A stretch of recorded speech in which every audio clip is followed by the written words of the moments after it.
Ranmalee Teacher's History class. Today I am going to do the grade 7 lesson 1.2. After doing 2 lessons for this term, I am continuing revision for the first term. So you should join with my classes, and I have already uploaded grade 6 to grade 11 lessons. So you have to subscribe my channel and press the bell icon, then you will get every new video I upload.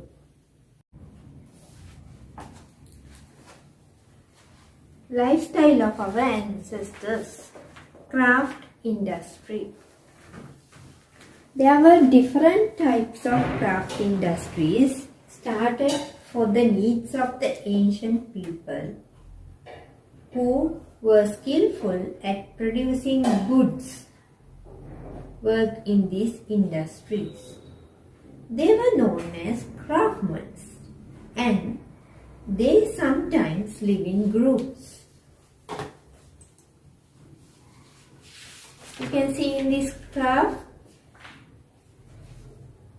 it is visible that these industries sprung in areas where the raw materials could be obtained easily. Raw materials means the things that we need to produce goods. The following are some of the craft industries that existed in past. You can see metal industry. So metal industry, there are different categories in metal industry also. Iron industry, brass industry, gold industry, silver industry. So iron industry done by blacksmith. He was the craftsman at that time. Blacksmith means one who makes iron tools.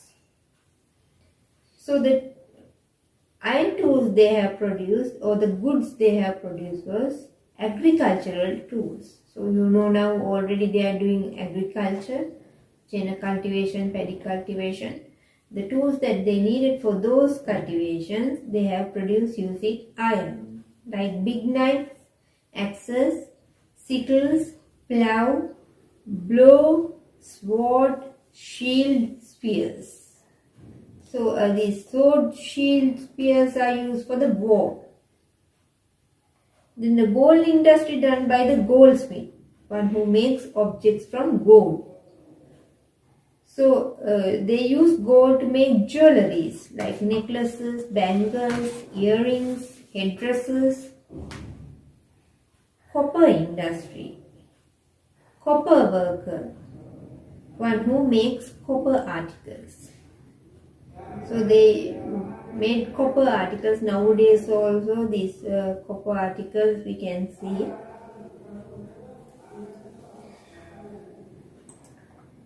Now you can see the below, or in single it is known as miner hammer. It is used to melt iron.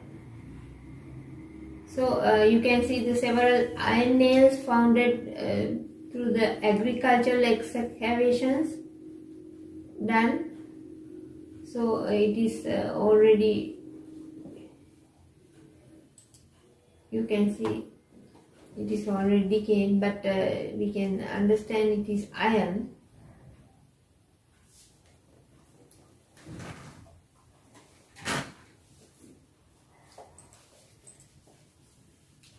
You can see the gold industry, the jewelries they have made from gold and silver both.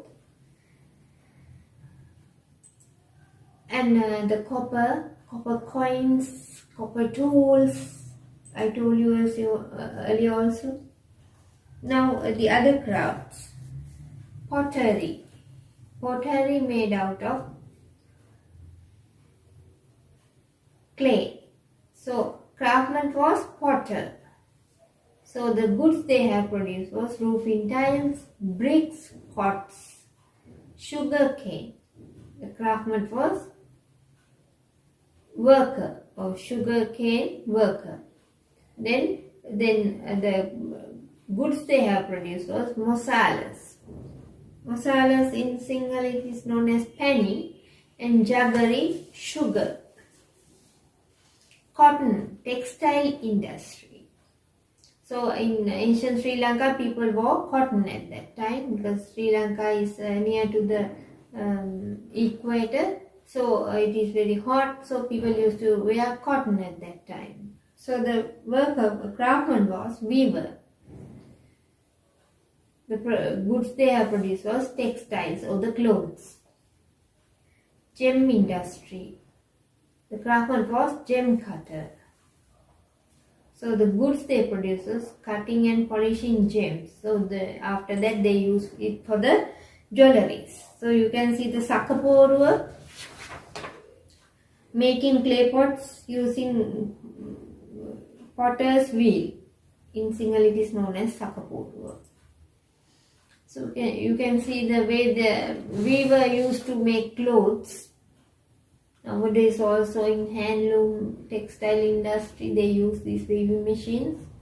And the other side was the braille, that is a type of weaving method. So in ancient times also they used cotton to make clothes. So you can see the way that gem cutting and the polishing and making jewelleries. So a lot of equipments used by the goldsmith. Right. So the other industry was trade.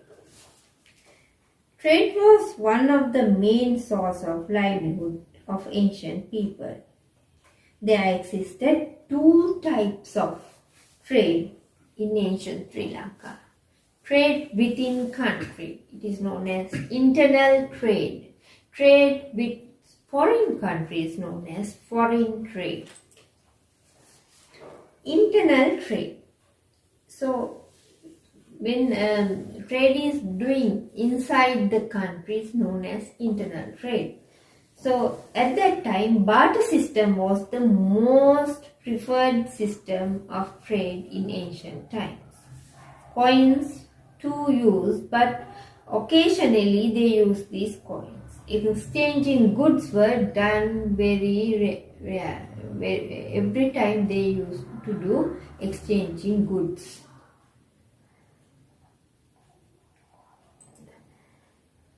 Together with the expansion of trade, there evolved trade cities. Anuradhapura and Magama are two examples for such trade cities.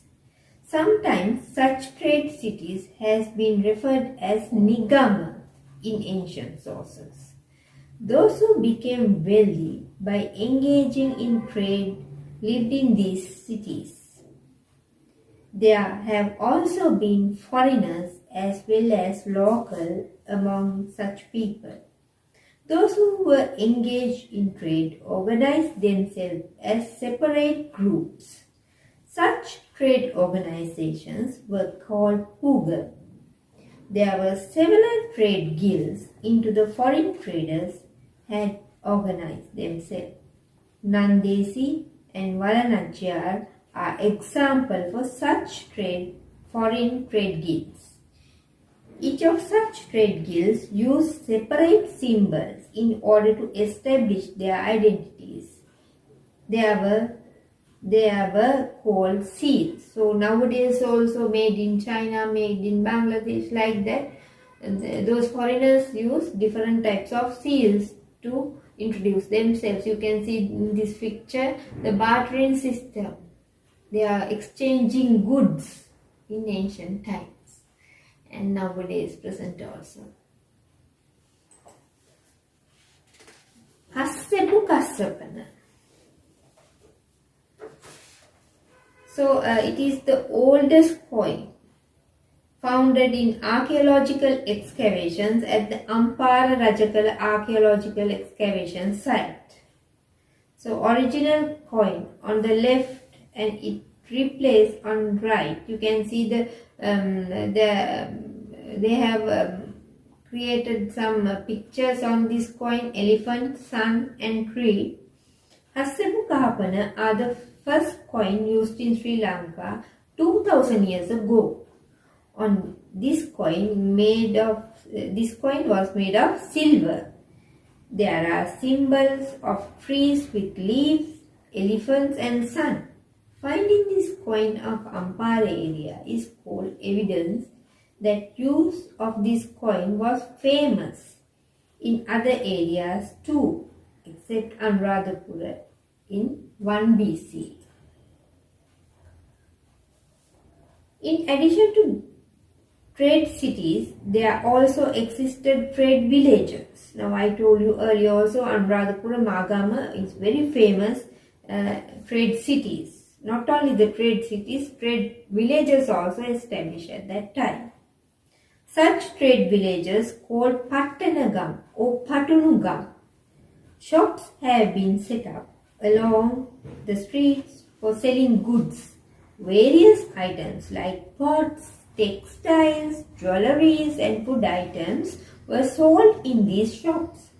Sources report of ancient incident. There were ancient incident. The giant warrior Suranimal or the great giant, that is he is in the King Dutugamunu's great giant's army.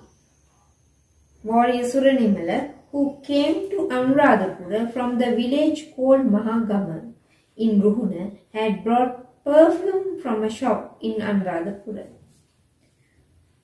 On one occasion, when King Udaya IV, 946 to 954 AD, arrived to Mayanganaya temple, the residents of the area complained to this king that various kind of injustice acts committed at the market called Hopitigammu, which was situated in close to the Sorabora area. King erected stone inscriptions to prevent this injustice. This inscription is called Badulla stone inscription pillar. So there are different types of rules created by king to control the injustice happen in this Hopitigammu market. We can see the rules that created by king.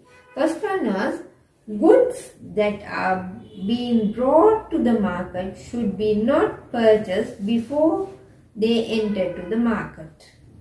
So the rich people or the people who going to buy these goods before entering into the market, after that they buy those goods, they sell it to the very high amount. So people think that it is injustice happen to the poor people. So that is why king told not to sell any good without entering into the market. The other one, the balances and weights which had not been approved should not be used. So when they are weighting the goods also, there will be a problem. It is not approved. So that is why king created this rule.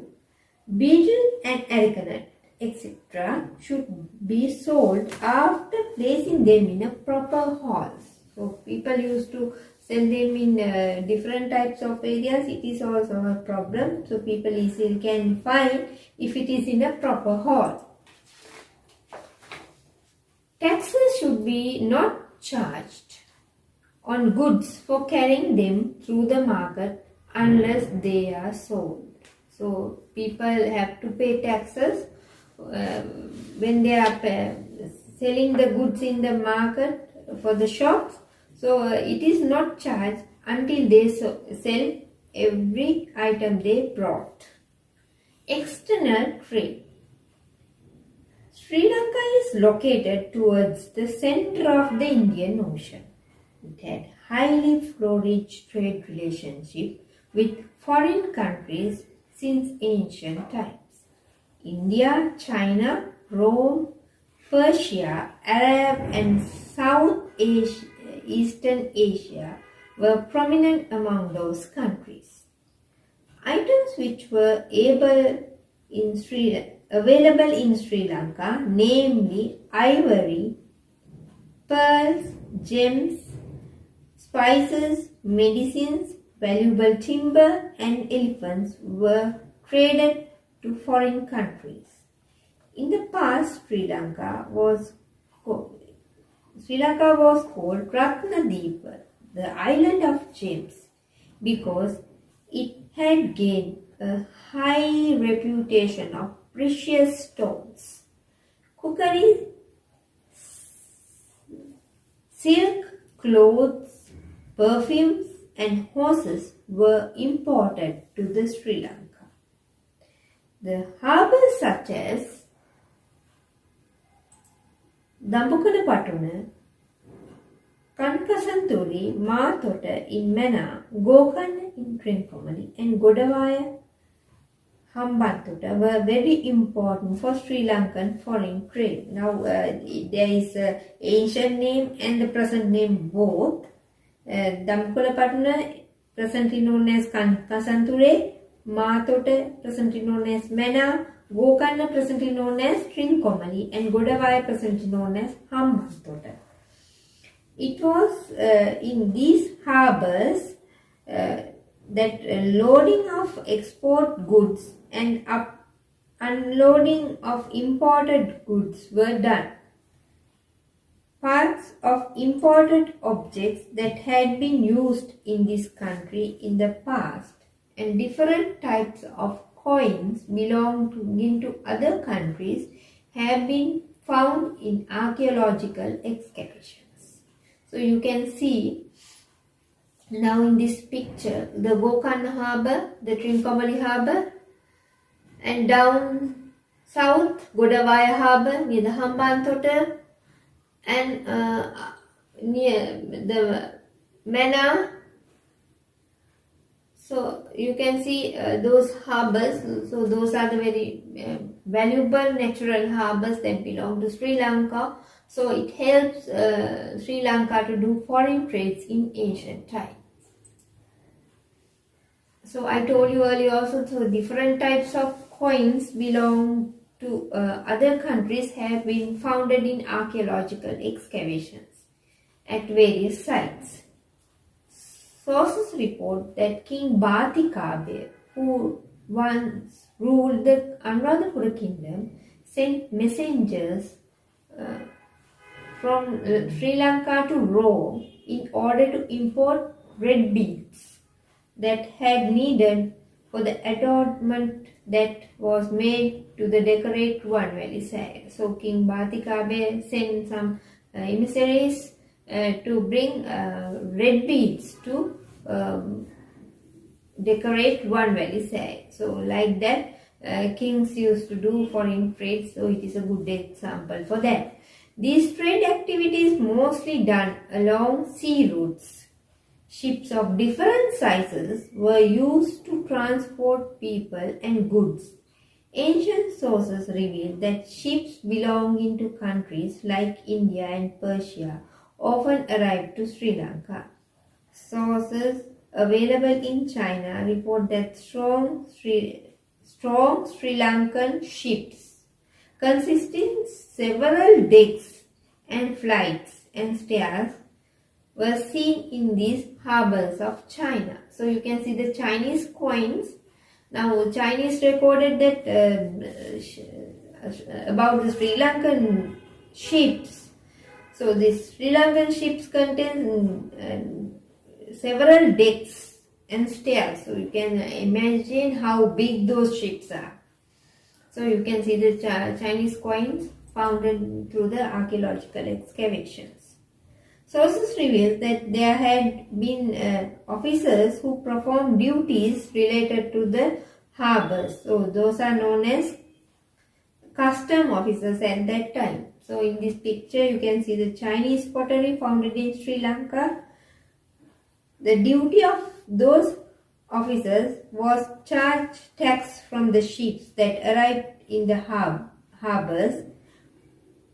Proof of this is given by the information that is available about taxes that have been charged by the Godavaya harbour. So there are custom officers at that time also. So king have appoint them to take taxes from the ships. culture.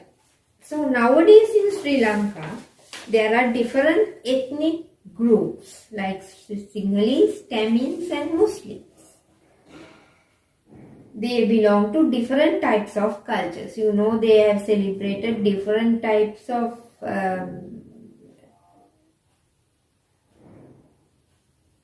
celebrations like Christmas, then Sinhala New Year, Ramadan, then Thai Pongal, like that. There are different types of customs they used to celebrate.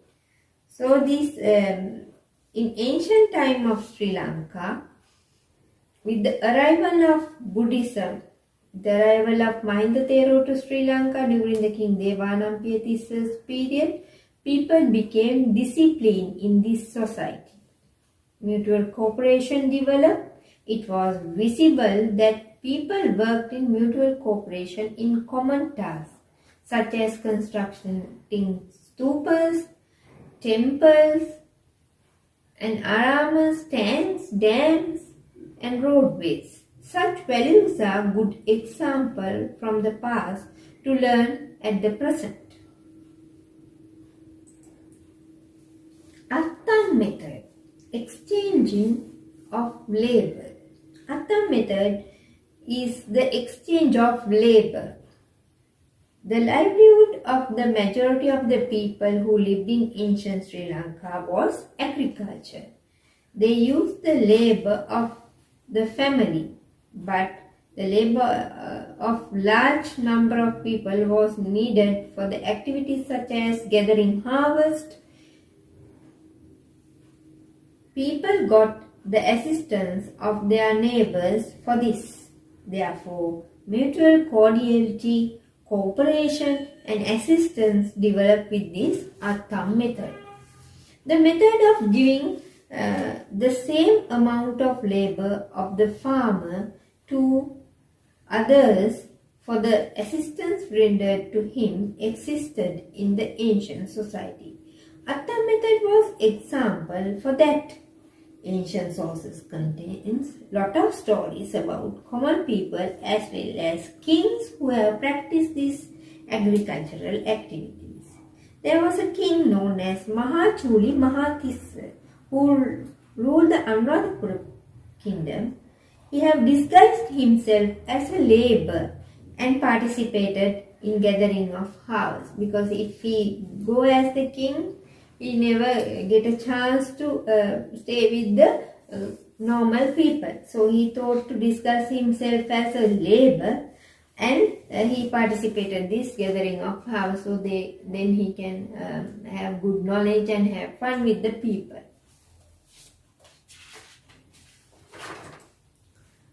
So you can see the gathering of harvest done in the ancient times, the way they dress, the way they cut the harvest. Right. Marriage.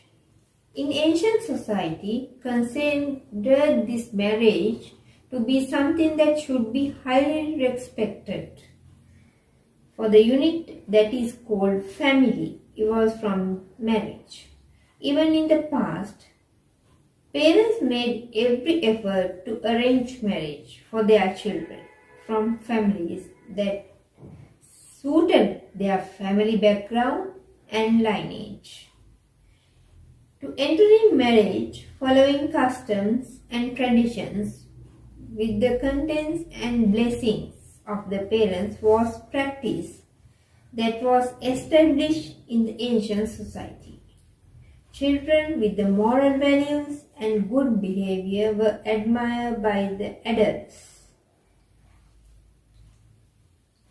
Not like in the present, wedding ceremonies which following fashions, marriage ceremonies in the past were simple, meaningful and were conducted in respectable manner.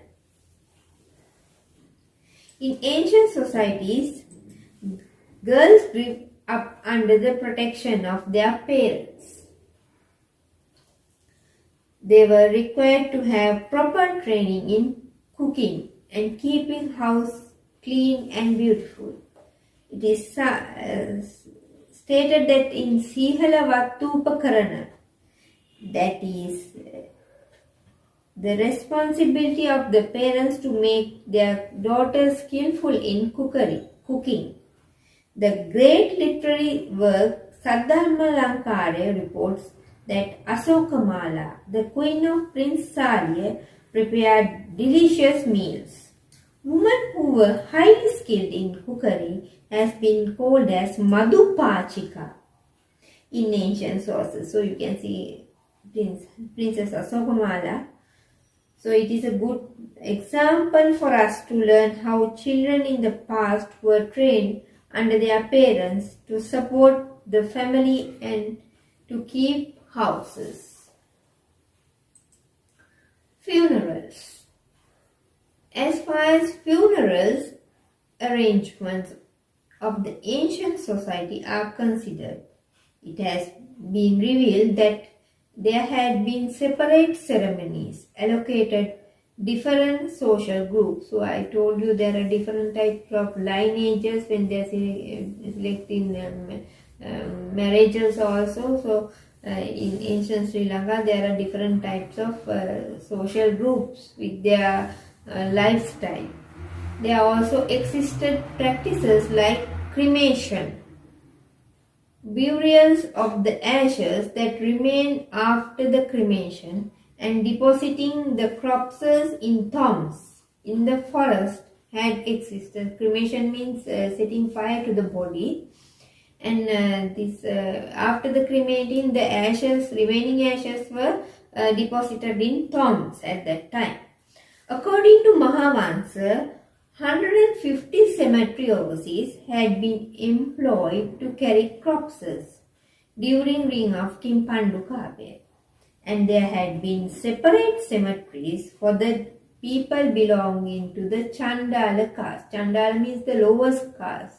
Those people who have used to clean garbage and those things, those people are known as Chandala caste. So there is a separate cemetery for them.